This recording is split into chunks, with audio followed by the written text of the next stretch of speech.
La capital británica es en sí misma una mezcla tolerante de etnias, de lenguas y de comunidades, y cada una de ellas aporta el matiz de su identidad cultural a este mosaico de la diversidad y el mestizaje que constituye uno de sus mayores atractivos. Aquí vienen para respirar la permisividad política y la paciencia ideológica, gentes que no lo pueden hacer en su país de origen. La colonia colombiana, de hecho, es la mayor de toda América Latina, y sus problemas y sus demandas de asilo político llevaron a las autoridades británicas, que dudaron de ello, a imponer la necesidad de expedir visa para que puedan ingresar colombianos a su territorio. El gobierno británico, al comunicarle al gobierno colombiano la decisión de imponer una visa a los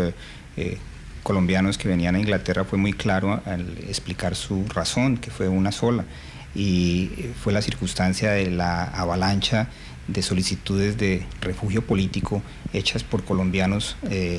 los cuales el gobierno británico no consideraba que fueran refugiados políticos auténticos, sino refugiados económicos que estaban usando la figura del refugio político que existe en Inglaterra como una alternativa para entrar al país y quedarse a vivir en él.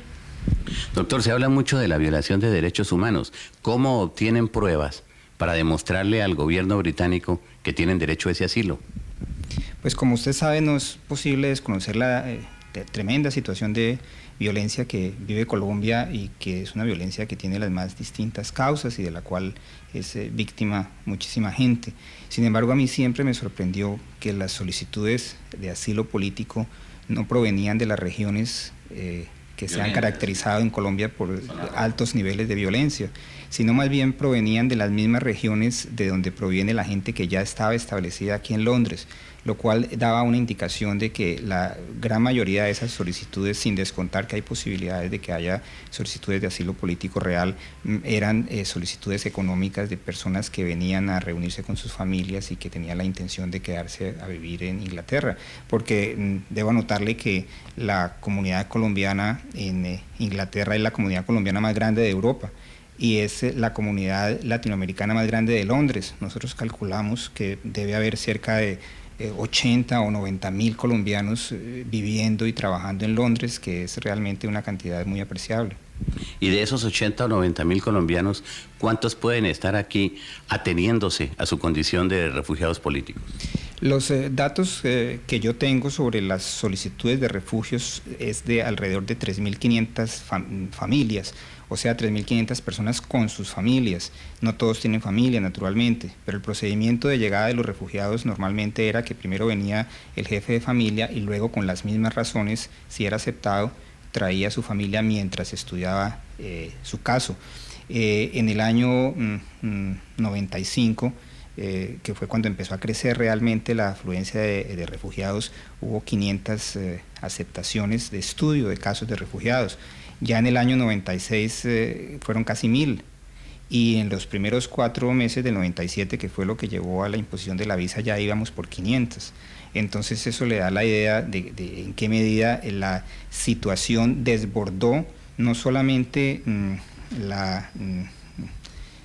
capacidad del gobierno británico de mantener estas personas, porque no solamente de Colombia venían, sino de otras partes, sino su paciencia, porque decidieron que eso era una desvirtuación total de una institución tan respetable como es el asilo político. Doctor, ¿y cómo es el procedimiento? ¿Ellos piden el asilo en el aeropuerto o lo tramitan desde Colombia? Desde el año pasado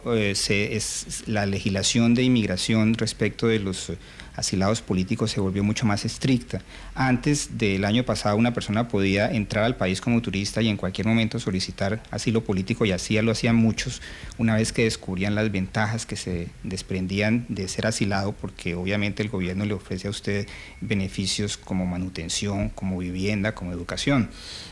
A partir del año pasado, esas solicitudes de refugio solo se podían hacer en el momento de llegada al aeropuerto. Al establecerse una visa, ya las solicitudes de asilo quedan absolutamente reducidas a la posibilidad de que en casos extraordinariamente excepcionales las personas soliciten asilo directamente en Colombia. Doctor, ¿y cuál era la razón para que muchas veces devolvieran decenas de personas en un solo vuelo? pues porque no satisfacían las exigencias de inmigración, especialmente porque no convencían a las autoridades de inmigración de que realmente iban a regresar a Colombia después de estar aquí como visitantes, porque o tenían familia aquí, o no venían con suficiente dinero, o no tenían trabajo en Colombia, o ya tenían parientes muy establecidos trabajando aquí. Entonces eran muchas las devoluciones. En los 2 años anteriores se devolvieron alrededor de unas 1000 personas, que incluían naturalmente refugiados políticos, porque con la nueva legislación se estableció un sistema de estudio muy rápido de los casos, que más o menos en 10 días permitía que los casos fueran estudiados y las personas fueran devueltas de una vez a Colombia. Entonces ese tipo de circunstancia es lo que se ha cortado con la visa, que es un mal necesario, porque obviamente le crea incomodidades a muchas personas, porque es mucho mejor no tener visa que tenerla, pero que a la larga sanea la imagen de la comunidad colombiana en Londres, la presencia internacional de Colombia, la razón de por qué, de cuál es la situación real política colombiana respecto del respeto por los derechos humanos. Entonces es una medida que es engorrosa, pero que es una garantía para las personas que realmente vienen de buena fe, de que no van a tener ningún problema para entrar. Señal Memoria, imágenes y sonidos para la historia.